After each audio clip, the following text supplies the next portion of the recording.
Welcome everybody once again to BIZ NFL Football 2019. It is championship weekend, conference championship weekend tomorrow. Final Four winners going to the Super Bowl.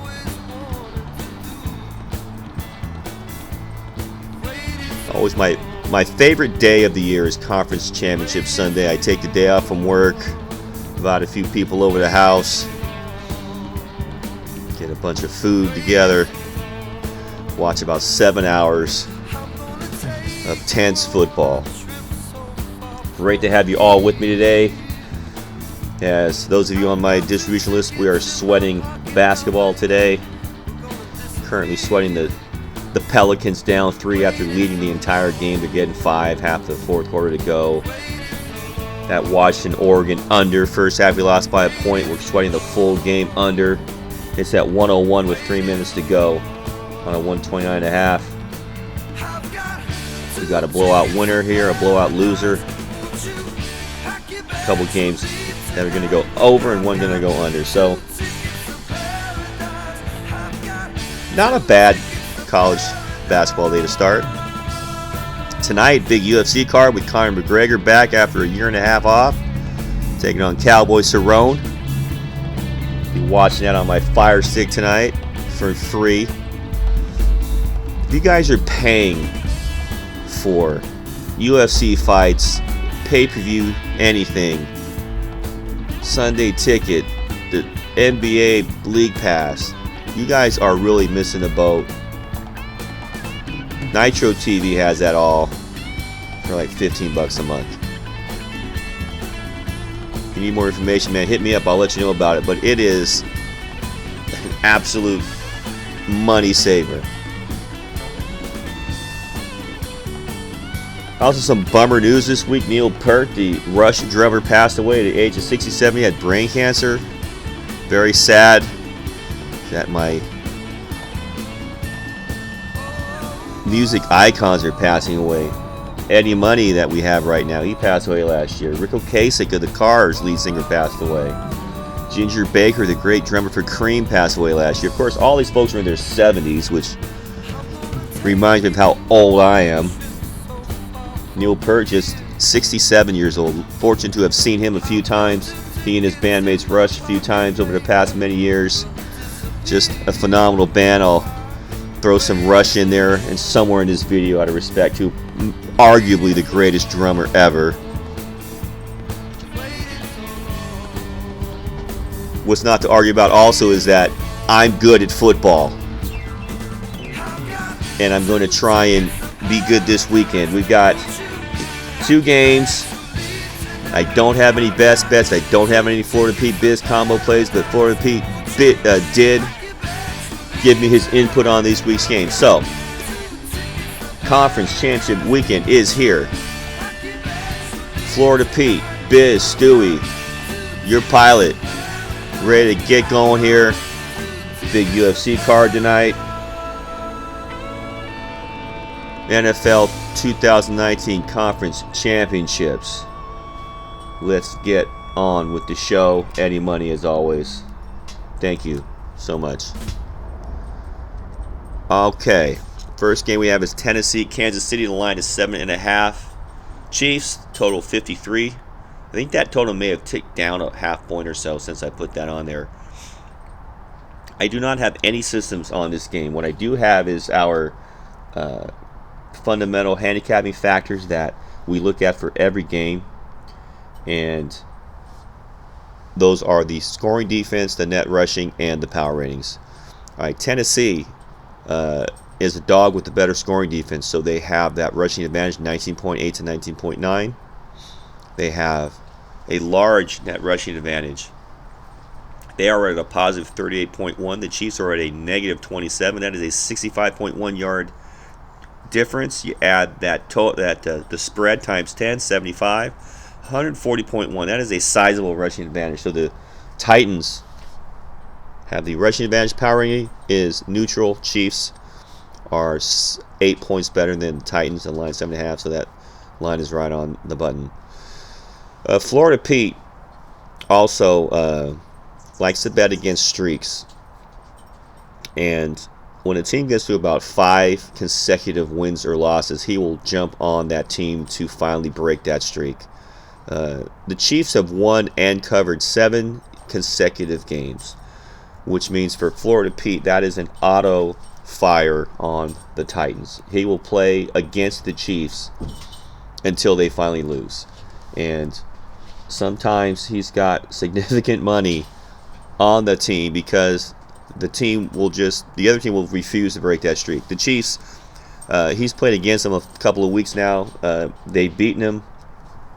So he will continue to play against the Chiefs until they finally don't cover.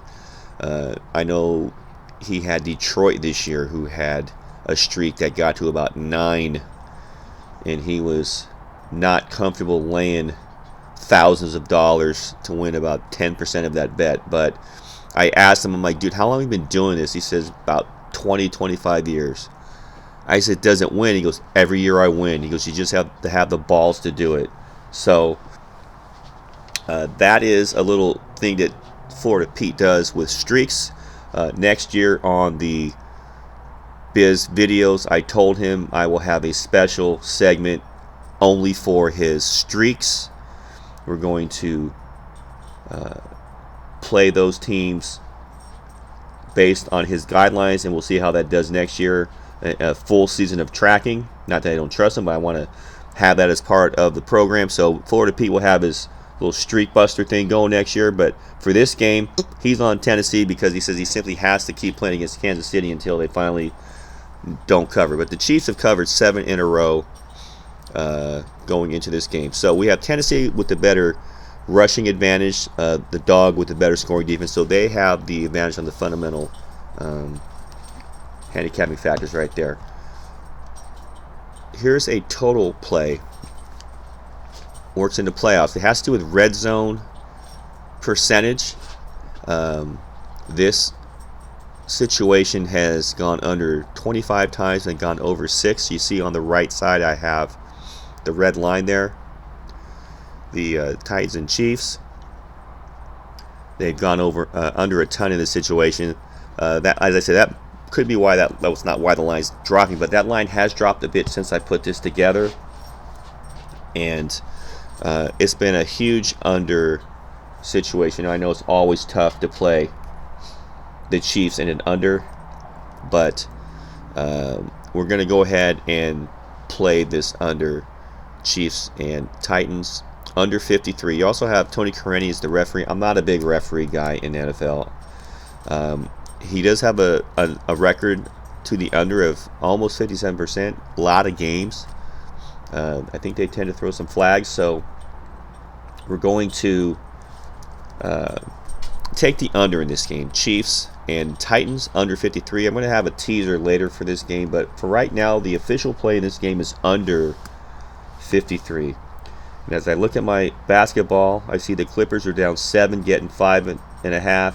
And Oregon-Washington is now tied at 54 with a minute to go, which means if these fuckers go to overtime and blow this under, I'm not going to be a happy guy.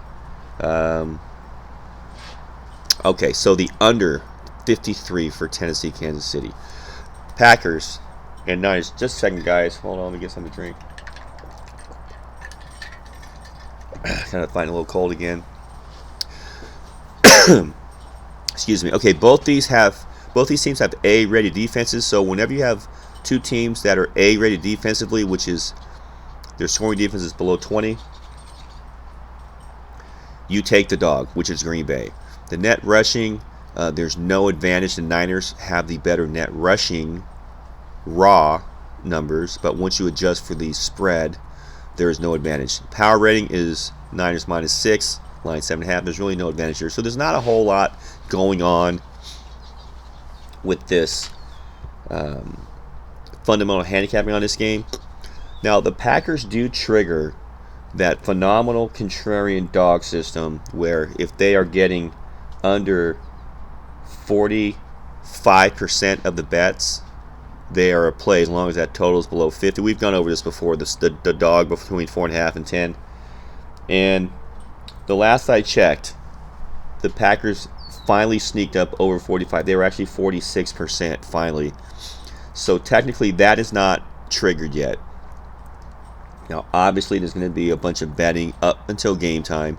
If you could get your hands on any kind of bet percentage numbers, I think Vegas Insider might have them, Covers might have them. There's, you know where to find the sites. If that percentage drops down to Green Bay 45% or lower, they were to actually trigger this play. So that's something that we're going to have to monitor until game time if we want to play that based on that system. Right now, they finally got to 46%, so they have not triggered that play. This is the system from last week where you are playing against a home favorite that was a bad team last year or a dog.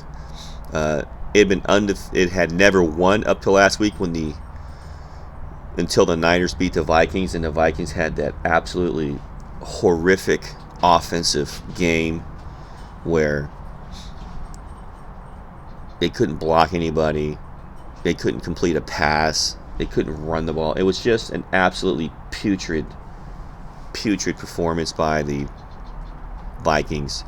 It's triggered again this week with the Packers. And so that is one system that points to the Packers. The other one is this one here. It's 14-1, and it has to do with a team that lost to this same team they're playing during the season by 7 or more, and they're a dog of 6 or more. So we have a dog of 6 or more, the Packers, they're getting 7.5, that previously lost head-to-head against this team by a touchdown or more. They got blown out, was that 38-7 or whatever it was, and they got the shit beat out of them on that Sunday night game. And the total is less than 48. That is the extent of it. It is 14-1. We're going to take the Packers in this game. I know everybody is. I see Oregon and Washington now 56-56 with 18 seconds to go. So unless Washington scores a bucket, that's going to overtime, and we're probably going to lose that game. That's awesome. The Packers are going to come up with a different plan this week. I know everybody's talking about Quan Alexander's back and Dee Ford is back, Jaquiski Tartt is back, and their defense is healthy, and they're just going to run roughshod over the Packers again. Just because they lost the first game doesn't mean it's going to be a replay of this one. The Packers are going to put together a different game plan. They're going to come up with some situations to nullify that pass rush of the Niners. They're going to have some different plays called. They're not going to just do the same thing as last week.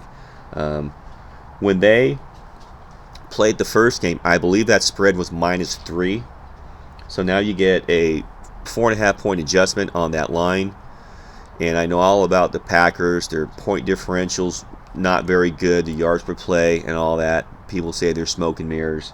But you're also getting 7.5 points in a championship game. Garoppolo's first championship game. He's prone to turnovers. I'm just going to take the 7.5 points with the Packers and hope that they could keep this game reasonably close. All right. We're going to take the Tennessee-Kansas City under 53. Cold weather. Hopefully a heavy dose of Derrick Henry.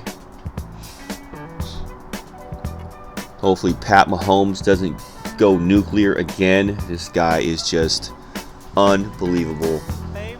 Before his career is done, he'll go down as possibly the greatest quarterback ever. At least the most physically talented. This guy is just so good. So we're going to take the under 53. We're going to take a 6.5 point teaser with that Titans and Chiefs. Titans have a lot of things going for them. They also are playing their 4th game in a row on the road. And I honestly just don't see the Chiefs losing this game. They had a heartbreaking loss last year against the Patriots, a game they should have won. And we're going to take a teaser. And basically, this teaser is you're basically buying 6.5 points. If you think the Chiefs are going to win, you're basically buying 6.5 points. So I'm gonna play the Chiefs to win the game, and that the Titans could keep this within 2 scores. So I'm gonna play a 6.5 point teaser in that same game, and I see the Oregon-Washington game is going to overtime. Awesome, 112. So if they score 18 points in overtime, we lose. That is a beautiful thing. And the Packers. I'll take the Packers in 7.5. I know a very popular teaser this week is the 2 favorites down to 1. I think the Packers will give these guys a game. I'm going to take 7.5. Hope they can keep this game within 1 score. So let's go ahead and take the Packers against 7.5. So those are the 3 plays I'm going to suggest this week. I'm not in love with this card this week. If this were a regular season situation between these 2 games, I'm not even sure I'd even play these 2 games. I'm not in love with them. But it is conference championship weekend. There is a winner. There is a loser. People want action on the game. So this is what I'm going to play. Not putting tons of money on these games, but it's always nice to have a little action. So let's take the under, the teaser, and the Packers. All right. There is my email address. BIZ 11.763@gmail.com. A little instrumental rush for you, YYZ.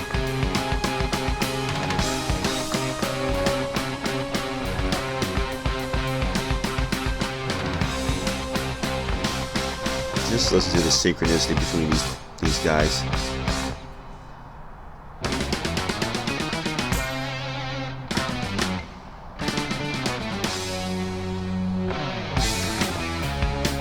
This band is tighter than a gnat's asshole. I think I've listened to this song roughly 1,257 times in my life. My Twitter, @BizWinners.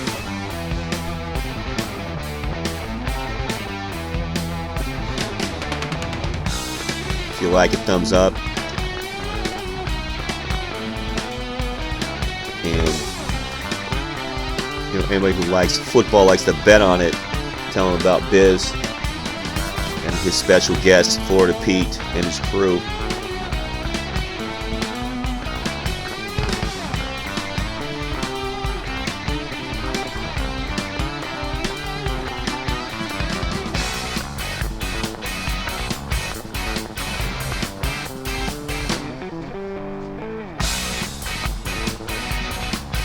Geddy Lee on the bass.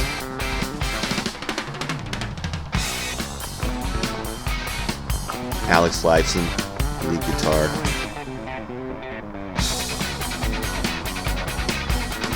And of course Neil Peart on the drums.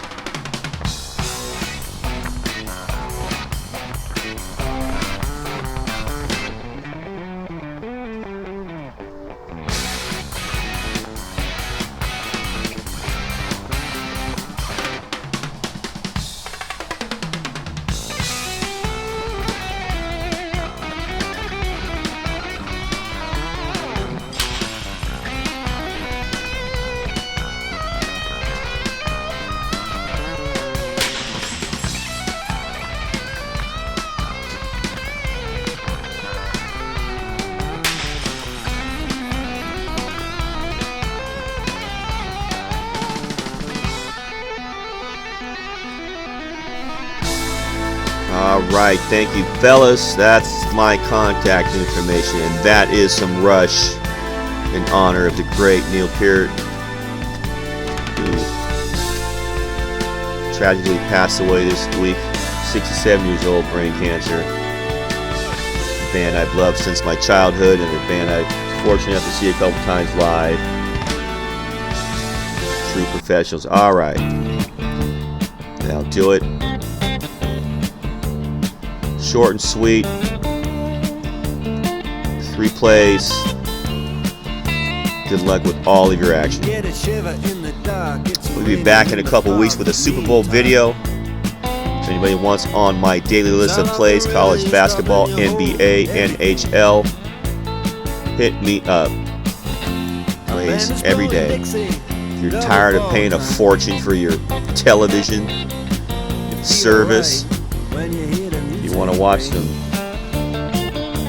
UFC without paying $80, I'll tell you how to do it. I just watched that Aaron Hernandez Netflix documentary last night. Very good. If you want to get rid of Netflix, I'll tell you how to do that too. Just throw a couple apps on your Fire Stick. I could let you know how to do that. Get rid of Netflix. Get rid of HBO. Get rid of Showtime and any other pay service you have. Hulu, Disney. Why are you paying for these things? You don't need to. UFC tonight. I'm not paying a dime for it. If you are, you shouldn't be.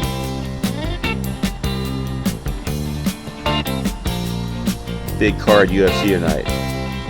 Tomorrow, Conference Championship Sunday. I will let you go with Mark Knopfler and his boys getting us out of here. Have a great day, everybody. I'll see you next week. If an old guitar is all he can afford,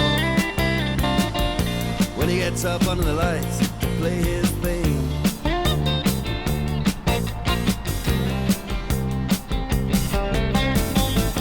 and Harry doesn't mind if he doesn't make the scene. He's got a daytime job, he's doing alright. He can play the honky tonk like anything, saving it up Friday night with the Sultans, with the Sultans of Swing.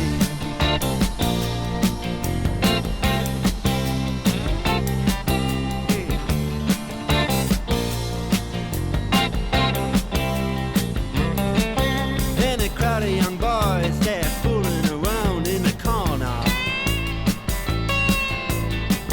drunk and dressed in their best brown baggies in their platform soles. They don't give a damn about any trumpet playing band. It ain't what they call rock and roll. And the Sultans,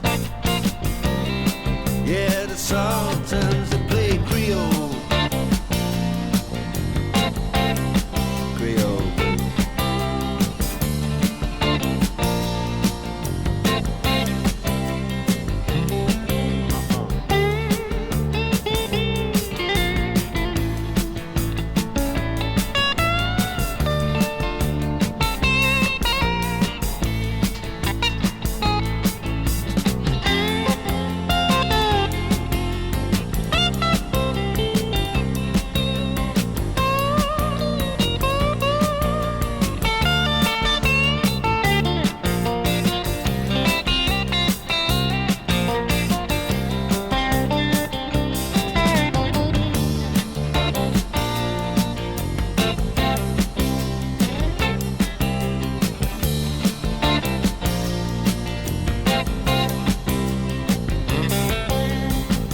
Then the man steps right up to the microphone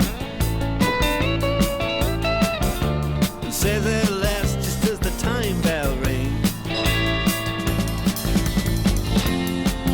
good night, now it's time to go home. Then he makes it fast with one more thing. We are the Sultans. We are the Sultans.